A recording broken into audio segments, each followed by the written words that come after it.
I think it's over. I don't want to deal with them anymore. They're scum. You know what scum is? They're scum. They're sick people. They're led by sick people. And they're vicious, violent people. And if they had a nuclear weapon, they'd use it.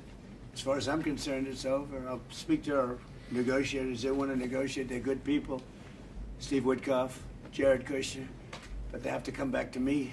Donald Trump just declared the Iran ceasefire dead, standing right next to Keir Starmer. Not under review, not complicated, dead. And the word he used for Iran's leadership wasn't diplomatic at all. He called them scum, sick people, violent people, and said if they had a nuclear weapon, they'd use it. This wasn't a prepared statement.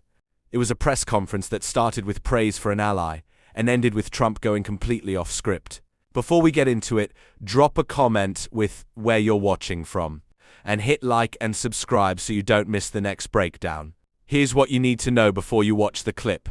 This is a joint appearance between Trump and UK Prime Minister Keir Starmer. It opens almost like a victory lap, with Trump crediting Starmer for pushing NATO allies to spend more on defense. Then a reporter asks a much sharper question, whether the Iran ceasefire is still holding. And that single question flips the entire tone of the room. Watch what happens next. It's really important. When it comes to NATO, what you have achieved, and this is a huge win, and I just want to say this again, the last 2 years, Canada and European NATO nations spending $215 billion more in 2024 and 2025 and 2026 compared to 2024. This is staggering, 258 billion. In the meantime, almost 200,000 jobs in the US being supported by all the investments by countries in the United States in the defense industrial base, buying from the defense industrial base from the US companies. So here you see there is you have been able to really get them to step up, to do this. And when it comes to Iran, I know you're disappointed. We discussed it a couple of weeks ago. I would say these are isolated cases. 5,000 planes taking off from European airports in support of Epic Fury. It was Europe as one big platform of power projection for the United States, helping with Epic Fury, including countries you mentioned, Germany from day one, France, and many others. We discussed the Bucharest airport, which was closed for a couple of days for commercial traffic because you needed it for Epic Fury, and they were totally United fine. Kingdom wouldn't let us use the island for 2 weeks, so we had to fly back. No, so I'm saying you're right. There are isolated and cases. Italy was very bad, having to do with their bases, as you know, and a couple of others. So but still, generally, 5,000 is huge. And you mentioned Spain. Even you got Spain to pay 2%. They made a huge step in last year. So there's still issues we have to solve, but hey, also even on Spain, I would say they got to the 2%. And I know you have a very strong relationship with the United Kingdom, the King, but also you personally always with Keir Starmer, who is now leaving office. He has now also committed to spend another $20 billion extra, 15 billion pounds on defense. So I would argue, without you in this chair, this would not have happened. It is, of course, because of Russia, but also because of you. So grab to win, it's there. You did this. It was The Hague, and now they are implementing it. And on Greenland, you and I made a deal in Davos. I will make sure that that deal is step by step being implemented. That you can deploy, if you want, the Golden Dome on Greenland. You have your trilateral talks. Mark was leading them from your side with the Greenlanders and the Danes. When it comes to if they would change their constitutional position in the kingdom, etc. But hey, I mean, just so they understand, Greenland is very important for the United States, but it's not important for Denmark. In fact, when Denmark was overrun by the Nazis in less than 1 day, Hitler beat them out in 1 day, took over. They asked us to take care of Greenland. In fact, we took Greenland, and then stupidly we gave it back. We shouldn't have given it back to them because we're the ones that need it. We need it for protection of the world, not just the United States. And it's very important. It doesn't help Denmark, but it helps us. And it's very important for us. And again, they were defeated very quickly. Denmark was beaten in 1 day, less than 1 day, by the Nazis, by Hitler. And when this happened, they immediately switched it over to us. We owned it. We had it. We were taking care of it, and then we gave it back, which is, I don't know why. I wouldn't have given the Panama Canal back either, so what do I know? I certainly wouldn't have done that because China's trying to take over the Panama Canal, and that's not going to happen. So, but I just, it's interesting. I'm very unhappy with NATO, and yet this man is a great leader, and he gets it. He gets it maybe better than some of the leaders. But also your allies get it thanks to you, and that is important. I could not do this without you. It's too bad Biden didn't do it, or Obama. Hey, but you are here now. Obama. And Trump 45 and Trump 47. In total, more than $1.2 trillion. I call this the Trump trillion. No, it's true. $1.2 trillion extra spent by Canada and the And I'm not only Europeans. blaming NATO. They got a free ride. And Not if anymore. Biden had any brain, which he didn't, he would have said, you got to pay more. And same with Obama. Two bad presidents. But they could have asked, and you would have done that too. It would have been, I mean, who knows? But who knows you, if they you would made have this done happen, and it is a And huge. it should have happened years ago. And it couldn't. But Obama didn't do it. And Biden didn't do it. And frankly, Bush didn't do it either. But you did what Eisenhower started trying to do, equalizing the He Europeans. tried, yeah. He Eisenhower tried. And all the other presidents, none of them were successful. You're the first one. It's your win. Your win in the Hague. That's why I like him. And the win now. That's why I like This him. is true. Without you, this would not have happened. Do Really. you have any questions? Mr. President, is the ceasefire over? Is the ceasefire done? Is the MOU dead? It's a very interesting question. To me, I think it's over. I don't want to deal with them anymore. They're scum. You know what scum is? They're scum. They're sick people. They're led by sick people. And they're vicious, violent people. And if they had a nuclear weapon, they'd use it. As far as I'm concerned, it's over. I'll speak to our negotiators. They want to negotiate. They're good people. Steve Witkoff, Jared Kushner. But they have to come back to me. As far as I'm concerned, it's just a waste of time dealing with them. They're liars. We make a deal. And if I make a deal with him, we have a deal. And he goes out, he talks. We make a deal. Everyone's agreed. No nuclear weapon. We make a deal. They go outside, talk to the press. They say, we never even talked about it. There's something wrong with them. They're cuckoo. As far as I'm concerned, it's over. So are we these talks won't resume after we get through the funeral proceedings? What? Does this mean that talks with Iran will not resume? I after don't we care. get They through can the talk, funeral? but I think they're wasting their time. They're a bunch of lying guys. I do it my whole life. That's all I do is deals. My whole life is that's how I became president. I guess that's a deal too, right? But I made a lot of money. I had a lot of great success, tremendous success. Everything I did, I was successful.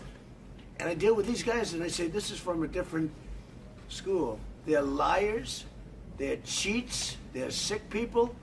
They've hurt their people. They killed 54,000 people as of now that were protesting. You know, when people say, how come they haven't taken over? They can't take over because they're dead. They killed them. Nobody's going to take over. They have no guns, and the other side has machine guns. And they're killing them. The press doesn't report it. But they're bad people. They're bad people. And frankly, I don't want to waste my time with them. Now, I'll let our wonderful negotiators keep talking if they want, but I don't see it. I don't like these people. You know that? I like him. I like the leaders. I think all of these leaders. Great. And they love I think they didn't treat the United States fairly for many years, but that's okay. But they're sane, rational, good people. Most of them. I don't like a couple of them, to be honest with you. But there are a couple I don't like much. But I like Keep that a I like Erdogan. I'll tell you, I like President Erdogan. He rolled out the red carpet. He's terrific. You know, he could have gone into the war. A lot of people saying, like with Bibi, I like Bibi. I think Bibi was a terrific wartime prime minister. But Bibi said rough things yesterday about Turkey and Erdogan. And I said, you know, I spoke to him. I said, he could have gone into the war because he doesn't like Israel much. And he doesn't like Bibi much. And he didn't go because of me. And this is a military power. Millions of soldiers. Turkey is very strong. They have a lot of our best equipment. They're trying to get the F-35s. But he didn't go in. He wanted it. He would go in. If it weren't for me, he would have gone in. And he would have been on the other side. Even though I don't think he likes the other side either, because he happens to be very sane and they happen to be very crazy. But so I think, you know, they treated us right. I think China treated us right. I was with President Xi, and I said, I hope you're not going to go into the war, because we don't want that. You know, he gets 50% of his oil from the Strait of Hormuz, and he gets more than 50%. And he never went into the war. He didn't supply him equipment, you know. He was great. I'm a big fan of President Xi. A lot of people say, oh, why? You know, I watched a couple of people critical of the fact that TikTok, it's so bad, it's so dangerous, it's so horrible, they're spreading all these rumors. And the numbers came out yesterday. You know who's number one on TikTok? I am. I'm number one on TikTok. And all I talk about is how bad communism is, right?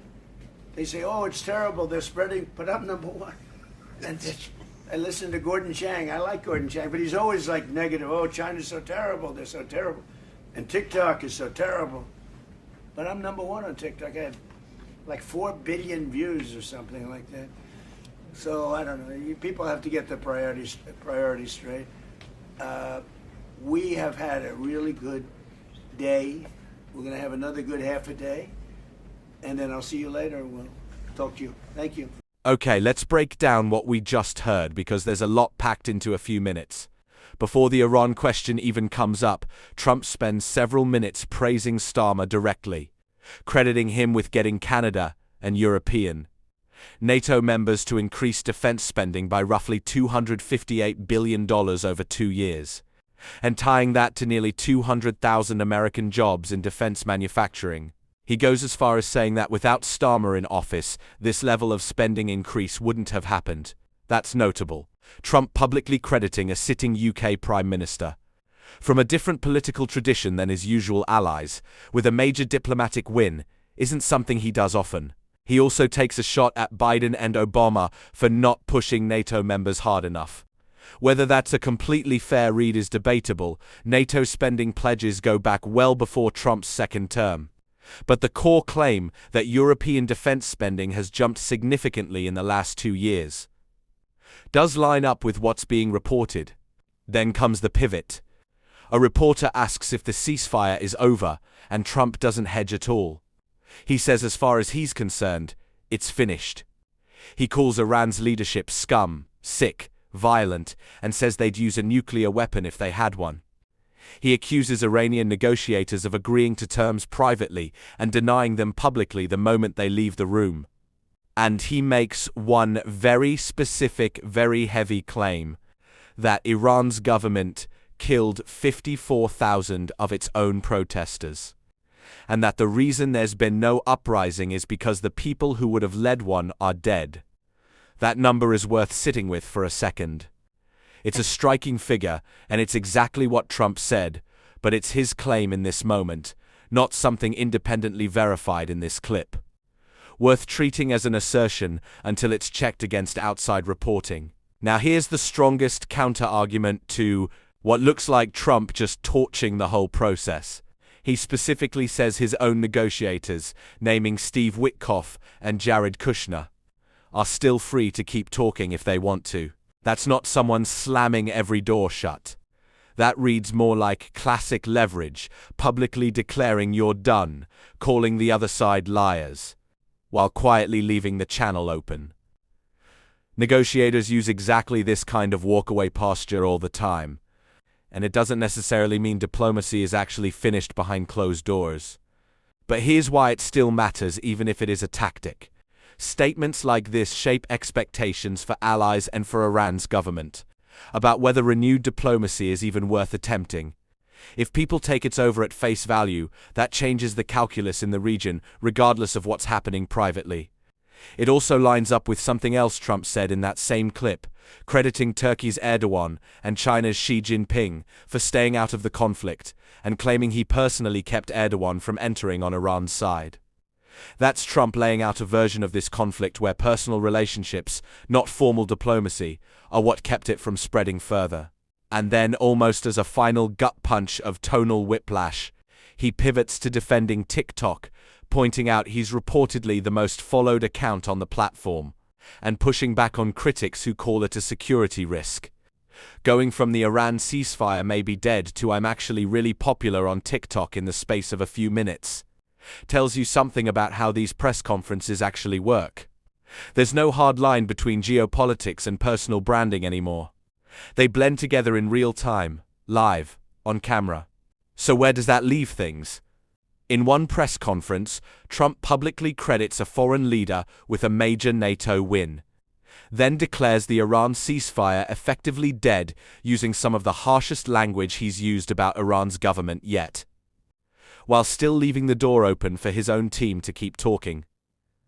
Whether it's over turns into an actual policy shift, or whether this was pressure tactic rhetoric aimed at forcing Iran back to the table, is something we'll only know from what happens next. Was this Trump genuinely closing the door, or is this classic negotiating theater? Let me know what you think in the comments.